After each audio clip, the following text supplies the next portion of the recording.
오늘 하나님 말씀은 시편 126편 말씀, 우리 다 같이 일어나셔서 교독하겠습니다. 시편 126편 말씀입니다. 여호와께서 시온의 포로를 돌려보내실 때에 우리는 꿈꾸는 것 같았도다.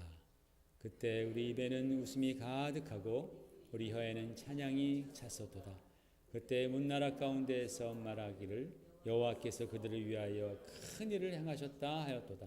여호와께서 우리를 위하여 큰 일을 행하셨으니 우리는 기쁘도다. 여호와여, 우리의 포로를 남방 시내들같이 돌려보내소서. 눈물을 흘리며 씨를 뿌리는 자는 기쁨으로 거두리로다. 울며 씨를 뿌리러 나가는 자는 반드시 기쁨으로 그 곡식단을 가지고 돌아오리로다. 아멘. 여러분, 하나님께서 인간을 창조하실 때에 사람들에게 많은 그런 축복들을 주셨습니다. 많은 선물을 주셨습니다. 그 중에서 가장 고귀한 것이 있다면 그것은 바로 자유입니다. 인간에게 주신 이 자유의지, 자유입니다. 여러분, 이 자유가 우리들에게 있기 때문에 우리는 진정으로 하나님을 사랑할 수 있게 되는 거예요. 그리고 또 우리가 자유함 가운데에 자발적으로 하나님을 사랑하기 때문에 하나님께서는 그 사랑을 받아주시는 겁니다. 그렇죠? 하나님께서 우리를 그저 하나님을 사랑하도록 프로그램 해놓으신 것이 아니라 자유를 주셨기 때문에 그 자유함 안에서 내가 하나님을 사랑할 때 하나님은 그 사랑을 기쁘게 받아주시는 것입니다. 그렇기 때문에 인간에게 있어서 이 자유라는 것은 하나님과의 이 만남의 이 커넥션 포인트예요. 이 미팅 포인트입니다. 그러니까 여러분, 이 자유가 얼마나 소중합니까? 얼마나 귀합니까? 그래서 이 성경은요, 자유라는 주제로 가득해요. 아니, 주제로 가득하다기보다도 가득한 정도가 아니라 바로 자유가 성경의 그 주제라는 거예요. 자유가 바로 성경의 주제다. 그래서 예수님께서도 요한복음에 너희가 진리를 알지니 진리가 너희를 자유케 하리라, 그렇게 말씀하시고, 또 조금 있다가 그러므로 아들이 너희를 자유롭게 하면 너희가 참으로 자유하리로다, 그렇게 말씀했습니다. 사도 바울도 갈라디아서 5장에 그리스도께서 너희를 자유케 하셨으니 너희가 다시는 종의 멍에를 매지 말라라고 그렇게 말씀하시는 거예요. 그러니까 이 자유라는 것이, 이것이 바로 성경의 큰 주제라는 거예요. 예수님께서도 아들이 너희를 자유롭게 하면 너희가 참으로 자유하리로다. 죄 가운데서 자유해지는 것이죠. 그렇기 때문에 자유를 억압했던 우리나라 같은 경우에 일제 식민지 시대나 공산 치하에서는 언제나 기독교를 핍박하는 거예요. 왜? 사람들이 어리버리하다가 예수 믿게 되면 자유에 대해서 눈이 뜨는 거예요.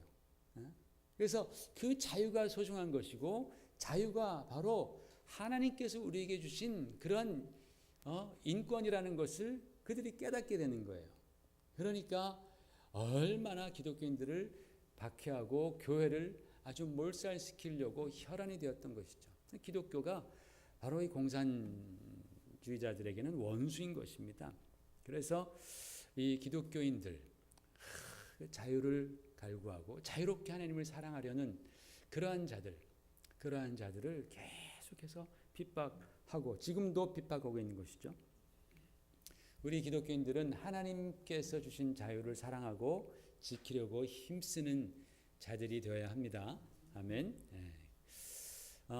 오늘 말씀을 보니까 하나님께서 시온의 포로를 돌려보내신다라는 표현이 1절에 나옵니다.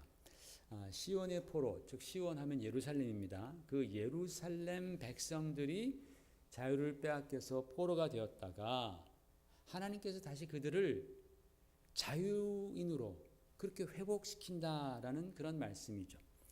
이스라엘 백성들이 하나님 앞에 불순종하고 우상을 따랐기 때문에 하나님께서는 그들에게 또 많은 선지자들을 보내서 오라라고 권면하셨음에도 불구하고 그들이 참으로 하나님께 돌아오지 않자 하나님은 주변 국가들을 일으켜 세웁니다. 그래서 그들을 통해서 이스라엘을 치시고 그들에게서부터 자유를 빼앗아 가버립니다. 하나님이 주신 자유를 방종하기 때문에, 다른 곳에 사용했기 때문에 하나님이 그 자유를 빼앗는 거예요. 그래서 포로로 삼아서 바벨론이라는 먼 땅으로 그렇게 끌고 갑니다. 그리고 70년이 지난 후에 페르시아의, 지금의 이란이죠, 페르시아의 고레스 왕이 갑자기 그 포로들에게 자유를 선포합니다. 너네들이 이제는 예루살렘으로 돌아가라 라는 그러한 칙령을 발표하게 됩니다. 여러분, 세상에 그 많은 돈을 들여서 또 자기 부하들의 그런 많은 핏값으로 다른 나라들을 정복하잖아요. 그 정복해서 빼앗아 온 그러한 백성을, 그런 노예의 백성을 그냥 돌려보낸다라는 것은 사실은 있을 수 없는 일이에요. 그런데 바로 그 일이 BC 537년에 역사적으로 일어납니다. 그래서 고레스 왕이 다 돌려보냅니다. 이 일이 사람들에게는 갑작스럽게 생긴 일처럼 느껴지지만, 그러나 하나님께서는 이미 예레미야 선지자를 통해서 그들이 바벨론으로 잡혀갈 그즈음에 이미 너네들이 70년 있다가 다시 돌아올 것이다 라고 하나님께서 약속의 말씀을 주시고 혼내주시는 거예요. 내가 너희를 다시 싸매주리라, 다시 돌아오게 하리라 라고 하면서, 그러나 너희가 그동안 너무나 방종했고 너무나 내 말을 듣지 않았으므로 너희들은 좀 매 좀 맞아라 하고서 그렇게 바벨론으로 보내시는 것이죠. 그 말씀이 예레미야 29장 10절에 나옵니다. 같이 읽어보십시다. 시작. 여호와께서 이와 같이 말씀하시니라. 바벨론에서 70년이 차면 내가 너희를 돌보고 나의 선한 말을 너희에게 청취하여 너희를 이곳으로 돌아오게 하리라. 그렇게 말씀했어요. 신기하잖아요.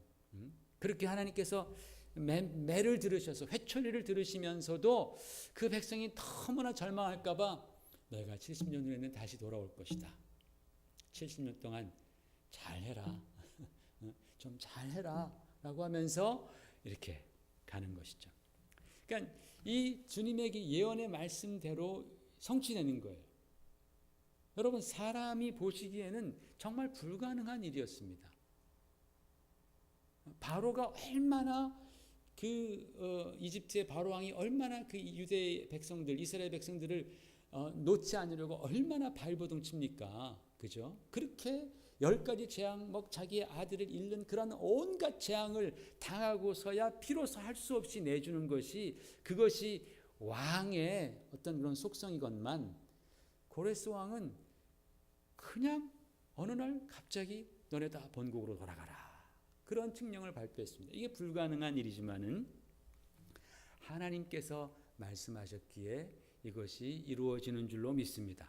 왜냐하면 하나님은 이 천지의 주권자이기 때문에 그렇습니다. 모든 나라를 통치하는 자들 위에서 통치하시는 하나님이시기 때문에 하나님이 정하신 뜻은 그 누구도 막을 수 없다라는 것이죠.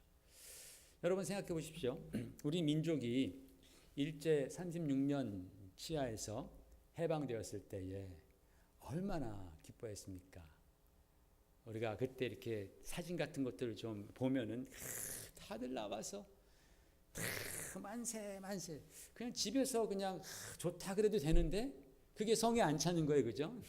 집에서 그냥 기쁘고 감사하다, 이게 성에 안 차는 거예요. 너무 기쁘니까 다들 길거리로 나와가지고 대한민국 만세하면서 해방되었다 막 그렇게 기쁘고 막 그저 웃음이 가득했습니다.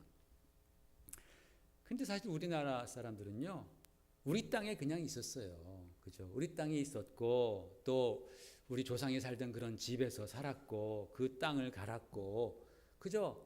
많은 압제는 당했지만 이렇게 이스라엘 백성들처럼 적국으로 끌려가서 다른 문화와 또 거기 주인 있는 그 땅에서 노예로 그렇게 변해서 참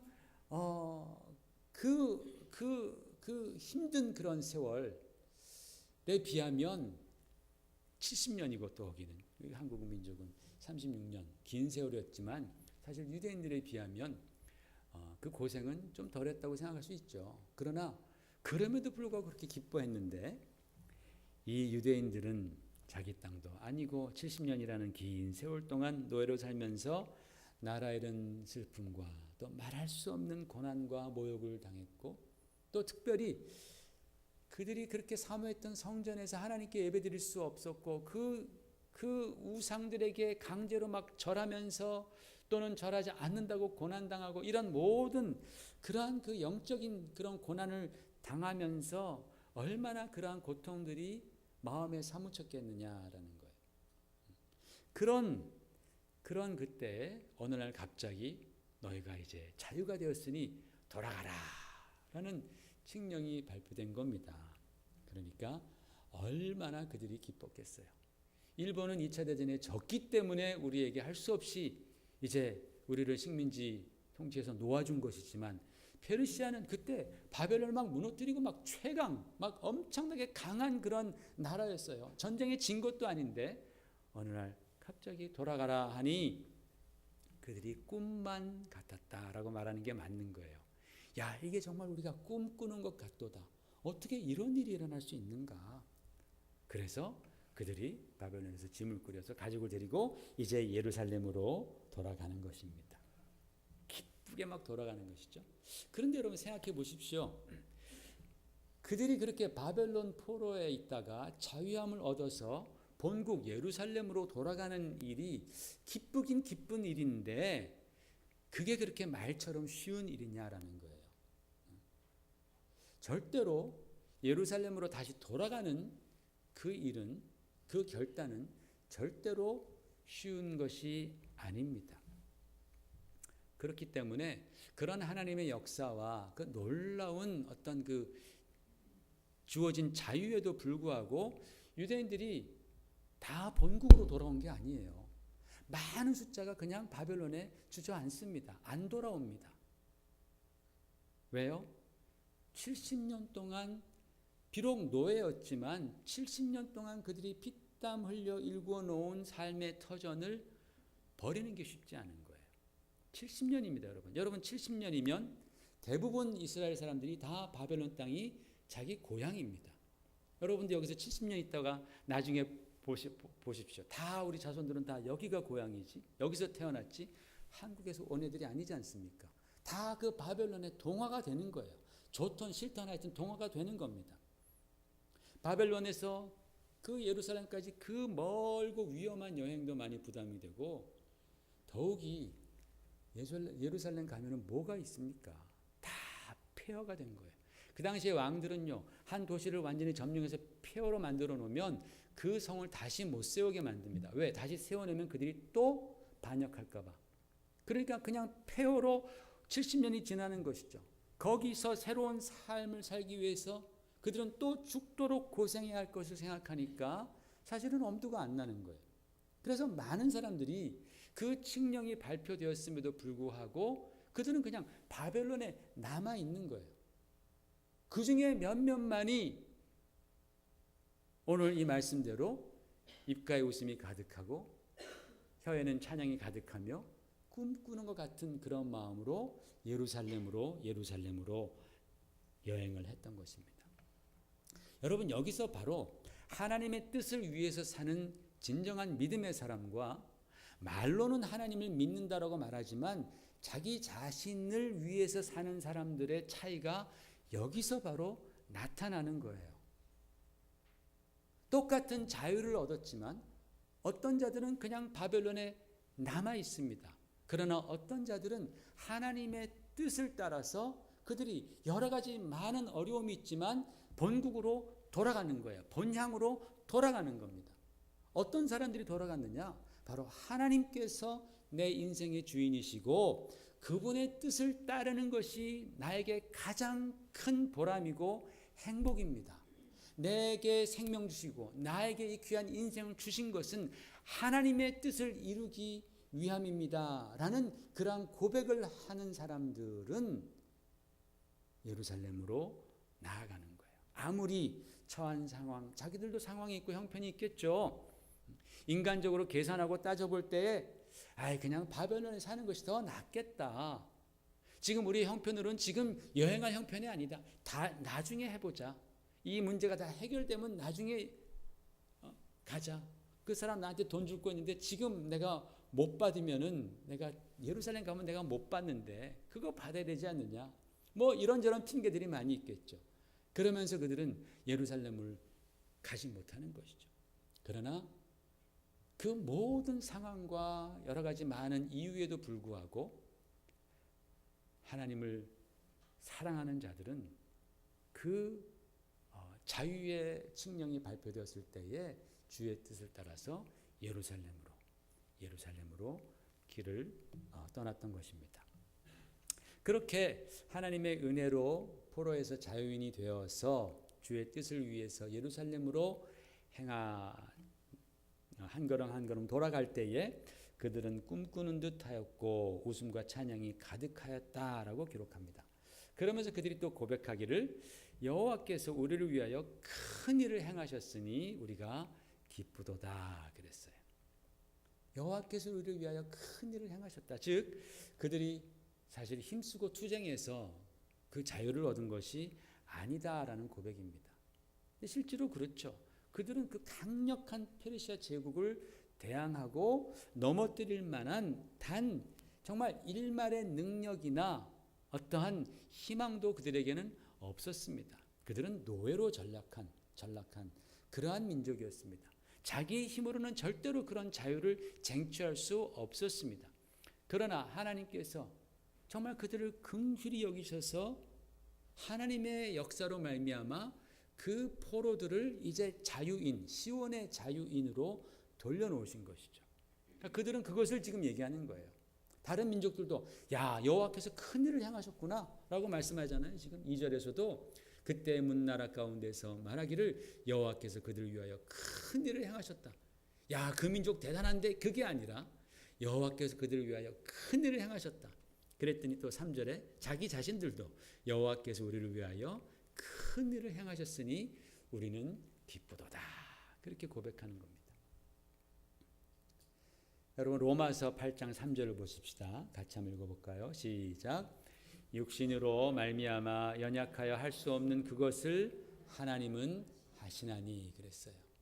우리 육신으로 말미암아서는 연약해서 할 수 없는 그것, 그게 뭡니까? 우리가 아무리 힘쓰고 노력하고 결단하고 다짐해도 내가 죄를 이길 수 있는 능력이 나에게는 없는 거예요.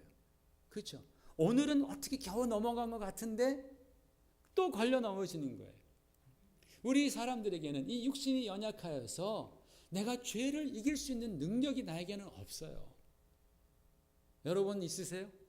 우리 다 없죠. 그렇죠? 우리는 정말 노력하다가 넘어지고 또 내가 다시 결단했지만 또 넘어지고 우리가 정말 이 죄의 권세를 우리가 이길 수 있는 힘이 우리에게는 없다라는 것이죠. 그래서 우리는 마침내 완벽한 죄의 종, 진자는 이긴 자의 종이니라라는 그러한 영적인 원리에 따라서 우리는 완전한 죄의 종이 되는 거예요. 거기서 우리가 이겨나올, 우리가 자유케 될 능력이 없어요. 우리에게 전혀 소망이 없었는데 우리 주님께서 이 땅에 오셔서 하나님께서 우리의 모든 사람들의 죄를 우리 주님께 정하시고 주님께서 그 죄값을 십자가에서 단번에 치러주심으로 말미암아 우리가 그 십자가에 달리신 예수 그리스도 내 죄 때문에 그 십자가에서 고난당하시고 피 흘리신 그 예수 그리스도를 우리가 바라볼 때에 우리 가운데 죄의 결박이 풀리는 거예요. 할렐루야. 나에게서 죄의 결박이 풀리고 우리는 이제 더 이상 죄의 종이 아닌 하나님의 자녀, 자유로운 하나님의 자녀가 되는 것입니다. 이것이 우리의 노력이나 수고로 된다고 말하지 않습니다. 하나님의 은혜, 그리스도를 믿음으로 말미암아 하나님의 은혜 가운데에 우리가 받은 것이 바로 이것이 영적인 자유입니다. 할렐루야. 그래서 우리도 마찬가지로 하나님께서 우리에게 위대한 일을 행하셨도다. 큰 일을 행하셨도다. 라고 우리가 언제나 그렇게 고백하면서 주님을 찬양하는 거예요. 저와 여러분이 다 그 과정을 통해서 구원받은 줄 믿습니다. 아멘.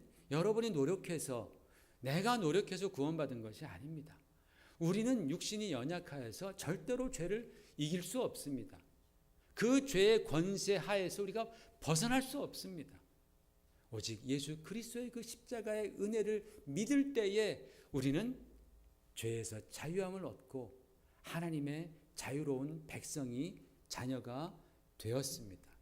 이것이 바로 구원이잖아요. 이 구원받은 내가 구원받았을 때를 여러분 한번 생각해 보십시오. 그때 내가 얼마나 기뻐했는가. 정말 나의 입술에는 웃음이 있었고 나의 입에는 웃음이 있었고 나의 입술에는 찬양이 있었고 어찌하든지 내가 좀 더 기도하려고 그랬고 예배 오면 막 감사해서 주님 감사합니다 그랬잖아요. 그죠? 예전에 내가 정말 주님을 만났을 때 내가 그랬잖아요. 그 기쁨을 여러분 잃어버리지 마시길 바랍니다. 이 기쁨은 잃어버리면 안 되는 거예요. 이 구원받은 이 사건, 하나님이 나 같은 정말 벌레만도 못한 나 같은 자를 주님께서 불쌍히 여겨주시고 나를 구원해 주신 바로 이 위대한 일은 여러분 절대로 잊으시면 안 됩니다.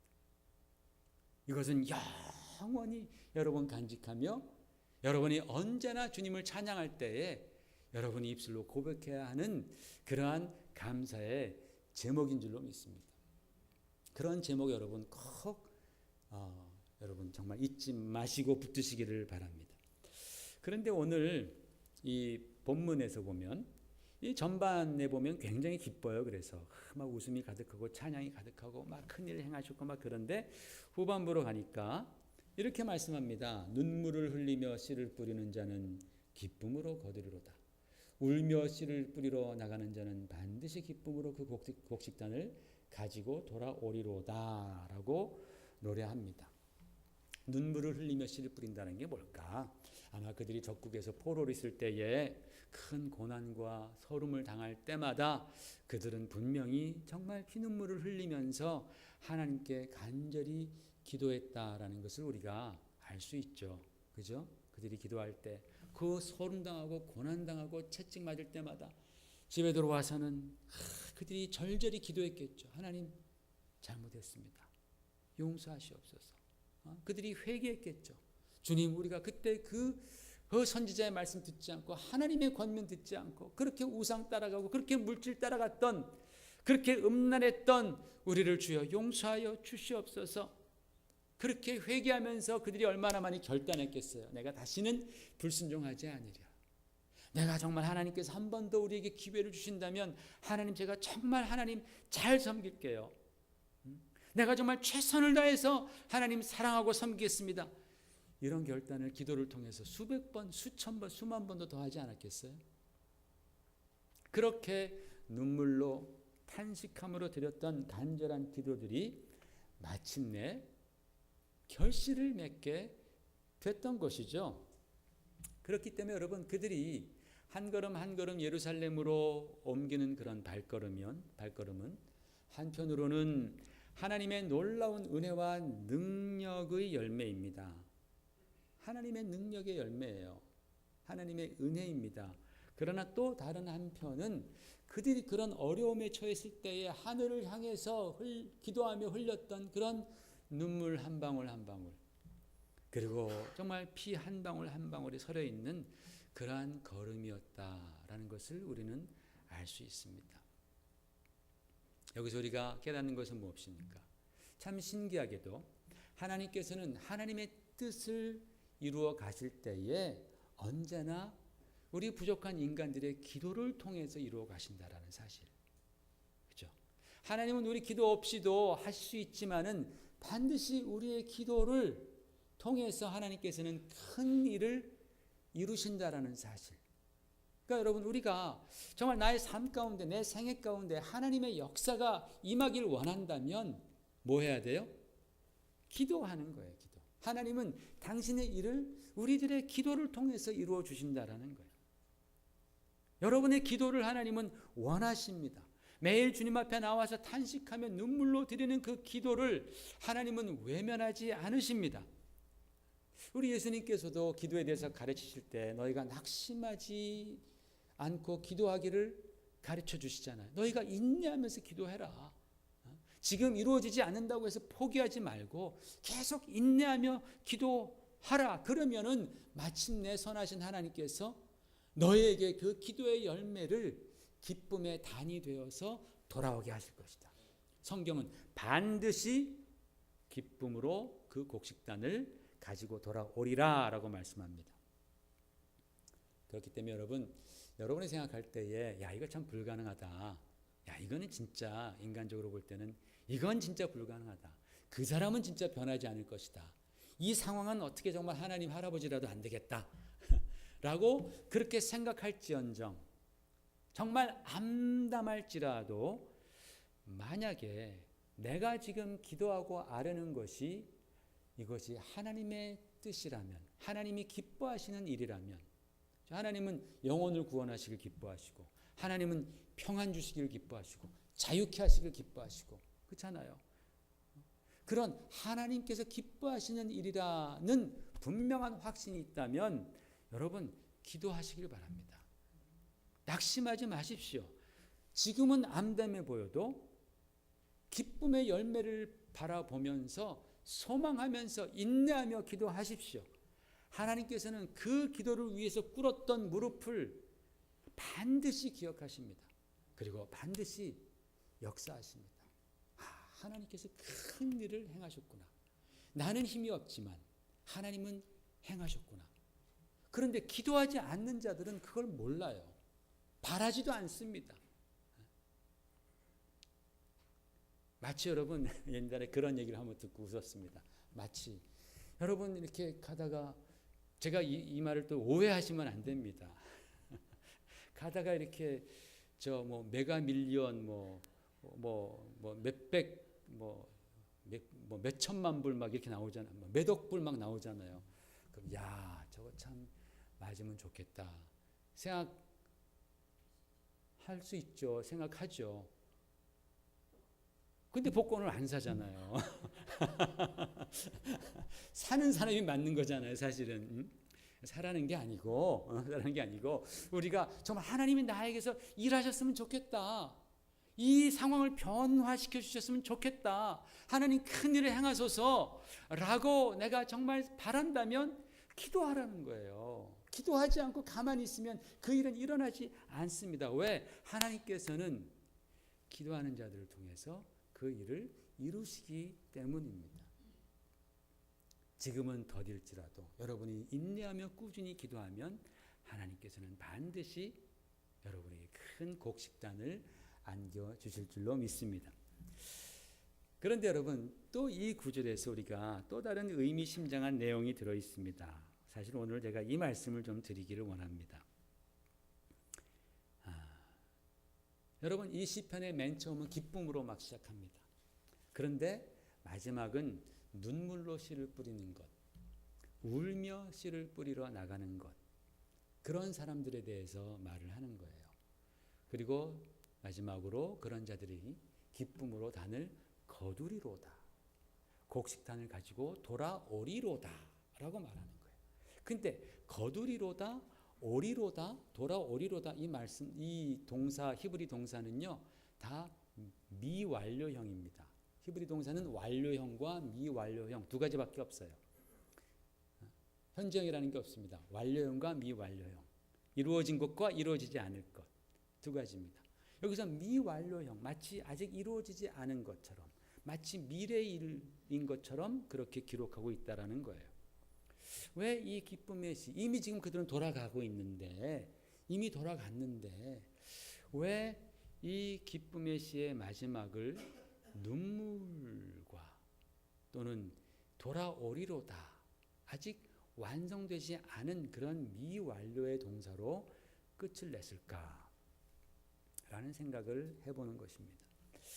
여러분 우리가 이 유대인들이 바벨론에 있다가 갑자기 어느 날 포로 생활이 끝나고 너희가 자유케 됐으니 돌아가라 할 때에 그들이 막 돌아와서 예루살렘에서 막 집 짓고 살고 굉장히 보면은 감동적이고 멋집니다.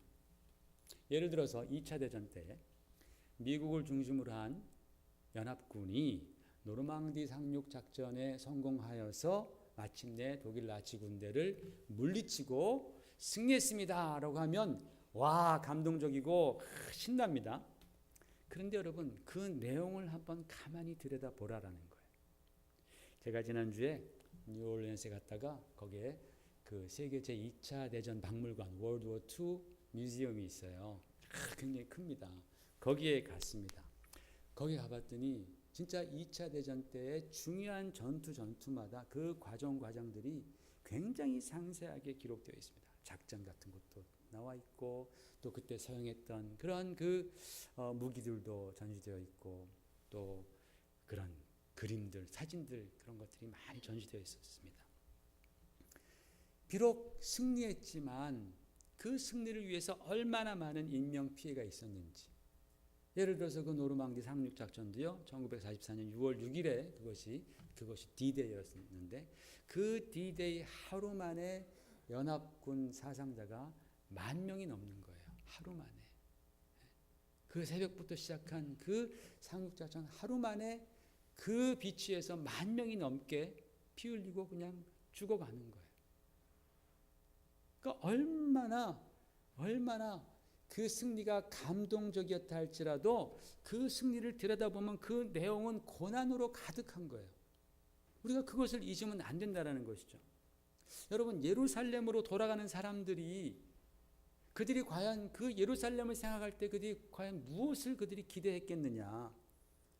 예전처럼 평안하고 잘 짜여진 아름답고 조밀조밀한 그러한 성읍이었을까요? 그렇지 않습니다. 그들은 예루살렘을 향할 때 그들 앞에 어떤 현실이 기다리고 있다는 사실을 그들은 잘 알고 있었을 것입니다. 내가 예루살렘으로 돌아가면 전쟁으로 말미암아서 완전히 폐허가 되고 70년 동안 그렇게 방치가 되고 그냥 들짐승 산짐승들이 왔다 갔다 하며 잡초가 우거지고 전혀 살만한 바벨론 내가 살던 그때에 비해서 훨씬 살기 어려운 열악한 환경으로 지금 그 예루살렘은 방치되어 있다라는 사실, 내가 바로 그런 도시를 보게 될 것이다. 당연히 예루살렘 성벽 다 무너져 있고 당연히 그 아름답던 성전 다 사라져 있습니다. 내가 예루살렘에 가게 되면 내가 거기서 해야 할 일들이 얼마나 많겠는가, 내가 얼마나 많은 고생을 해야 할 것인가. 어쩌면 바벨론에서 노예 생활 하던 때와 같이 어쩌면 그보다도 더 많은 육체적인 곤고함이 기다리고 있을 것이다. 내가 그렇게 노력하고 노동해도 보상은 내가 제대로 받을 수 있을까? 내가 그곳에서 음식은 제대로 먹을 수 있을까? 치료는 제대로 받을 수 있을까? 아이들을 보낼 수 있는 그런 시나고그들은 있을까? 언제나 그 시나고그는 생길까? 우리 조상들 대대로 살던 집은 그대로 있을까? 아마 다 폐허가 되고 다시 일으켜야 하는 그런 현실 앞에 그들은 놓여 있는 것입니다. 그러나 여러분, 그들이 그런 현실을 보면서도 내가 희생하리라, 정말 내가 울며 씨를 뿌리리라, 내가 바벨론에서도 그 이방 신들을 위해서 그 신전 짓느라고 내가 그렇게 노동을 하고 이용을 당했는데 내가 예루살렘에 가면 내가 사랑하는 하나님의 성전을 짓기 위해서, 또 그 성전을 보호하는 하나님의 도성인 예루살렘 성벽을 내가 건축하기 위해서, 재건하기 위해서 내가 노력하는 것이 아니냐, 내가 고생하는 것이 아니냐. 내가 그렇게 비록 그것이 힘들다 할지라도 내가 울면서 씨를 뿌리면 반드시 주님께서는 우리에게 시온의 영광을, 예루살렘의 영광을 다시 보게 하리라. 비록 내가 못 본다 할지라도 내 자손은 바로 그 시온의 영광을 보게 하리라, 볼 수 있으리라. 이런 마음을 가지고 그들은 울며 씨를 뿌리려는 그런 마음을 가지고, 그러면 그들이 하나님의 영광을 보리라라는 그 마음, 그 믿음을 가지고 예루살렘으로 향했던 것이다라는 거예요. 그들이 원했던 영광은요, 자신들이 편히 잘 먹고 잘 사는 거 아닙니다. 그건 오히려 바벨론에서 더 쉽게 할 수 있습니다. 이 시온의 백성들이 찾은 영광은 하나님의 뜻을 받들어서 성전을 재건하고 끊어졌던 그 예배와 제사를 다시 시작함으로 말미암아 하나님이 주시는 영적인 영광이죠. 그 시온의 영광을 그들은 사모했던 것입니다. 그것을 생각하면서 비록 그들의 앞에는 지금 많은 어려움과 고난과 노역이 기다리고 있지만 그 하나님께서 주실 그 영적인 영광, 시온의 진정한 영광을 그들이 생각할 때에 그들의 입술에는 웃음이, 그들의 입가에는 찬양이 가득했다라는 것입니다. 그들이 원했던 것은 단지 자신의 일신의 영달이 아니라 바로 하나님의 영광이었다라는 사실을 우리는 알 수 있습니다. 여러분, 자유라는 것이 우리들에게는 큰 기쁨입니다. 자유가 없다면 그건 정말 우리들에게 큰 불행이죠. 그래서 사람들은 그 자유를 찾기 위해서 피 흘려 싸웁니다. 그러나 자유는 기쁨이지만 그 안에 또 여러분 우리가 잘 아시는 책임이 들어가 있지 않습니까?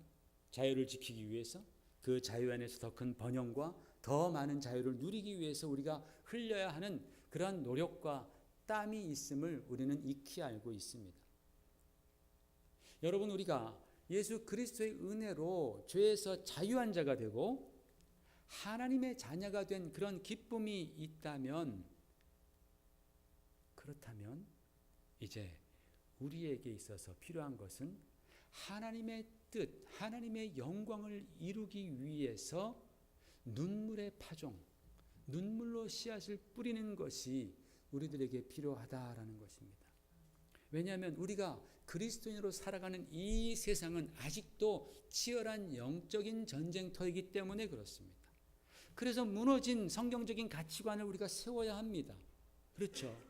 우리가 그리스도인으로서 이 세상에 살면서 정말 우리가 세상의 가치관, 바벨론의 가치관, 거기에 주저앉는 것이 아니라 성경적인 가치관, 하늘의 가치관을 세워야 하고 또 아직도 포로된 자들을 구출해내어야 하고 주님께서 세워주신 그 몸된 교회를 지키고 성장시키는 이 일에 우리가 참여해야 하기 때문에 그렇습니다.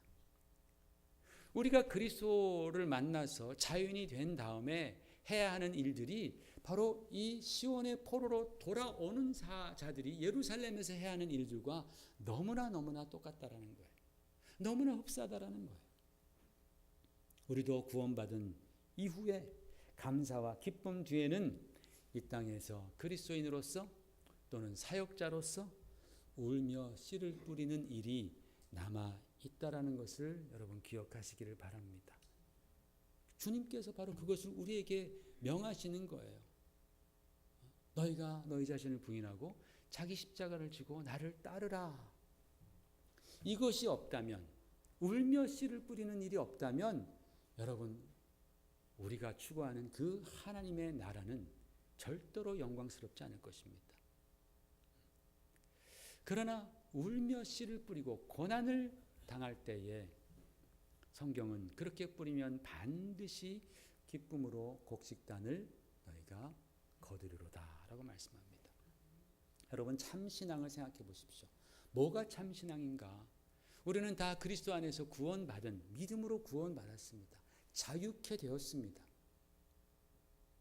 그런데 자유한 그 복음을 듣고도 그냥 바벨론에 주저앉은 수많은 사람들은 성경에 어디에도 나타나지 않아요. 그들은 그냥 거기서 자기 시간, 자기 인생 살고 사라지는 사람들입니다. 여러분, 그것은 참신앙이 아닙니다. 참신앙은 자유의 복음을 듣고 이제 주의 뜻을 위해서 내 앞에 당면한 것이 고난이라 할지라도 그 고난 향하여서 우리가 한 걸음 한 걸음 나아가는 것이, 그것이 참신앙이에요. 자유한 복음을 받았는데 바벨론에서 남아서 그냥 주저앉은 사람과 예루살렘으로 그들이 나아간 사람과 어떤 사람이 하나님께서 보시기에 너는 정말 나의 자녀구나, 너는 정말 나를 사랑하는 자구나 라고 평가하셨겠습니까? 당연히 예루살렘으로 향한 자들이었다라고 확신을 합니다. 우리 주님께서는 주의 나라를 위해서 또 주님의 몸된 교회를 위해서 믿지 않는 영혼들을 위해서 그들을 위해서 흘린 여러분의 그 기도, 눈물 또는 여러분의 수고, 희생을 반드시 여러분 기억하시고 상 주실 것입니다. 우리가 예전처럼 우리가 막 노동을 하는 거 아니잖아요. 그죠? 성벽을 막 세우는 게 우리가 벽돌 가지고 세우는 게 아닙니다. 마음으로 세우는 거라고 저는 생각합니다. 여러분의 마음으로. 우리가 정말 교회를 마음으로, 믿음으로, 마음으로 세워가는 거예요. 서로 사랑하고 서로 섬기고 또 좀 안 좋은 일이 있어도 우리가 그것을 내려놓고, 그죠? 자꾸만 구멍을 뚫으려고 그러는 그런 악한 원수들의 그런 모든 괴계를 우리가 차단하고, 내가 다시 또 회개하고, 내가 다시 또 사랑하고, 내가 다시 또 힘을 내어서 정말 우리가 마음으로 하나가 되고 믿음으로 하나가 될 때에 우리는 하나님께서 원하시는 그러한 아름다운 주님의 나라를 이루어 갈 줄로 믿습니다. 사도 바울은 이렇게 말합니다. 로마서 8장 18절 한번 같이 읽어보시겠습니다. 시작. 생각하건대 현재의 고난은 장차 우리에게 나타날 영광과 비교할 수 없도다 그랬습니다. 사도 바울은 그리스도로 말미암아 참 자유를 알았던 자입니다. 그러나 그는 그 자유를 위해서 고난을 받습니다. 그런데 그 고난이 극심했음에도 불구하고 그가 끝까지 달려갔던 이유는 장차 있을 그 영광이 비교할 수 없을 만큼 찬란하기 때문이다라는 사실을 그는 알고 믿었기 때문이죠. 그러면 여러분, 우리가 주의 은혜를 받았다면 주님께서 원하시는 바로 그 일에도 우리가 함께 참여하고, 그 일이 때로는 고난이 있을지라도 그 고난에 참여하는 여러분들 되시기를, 정말 복음을 위해서 고난에도 참여하는 여러분 되시기를 주의 이름으로 축원을 드립니다. 하나님 아버지, 자유케 되는 측령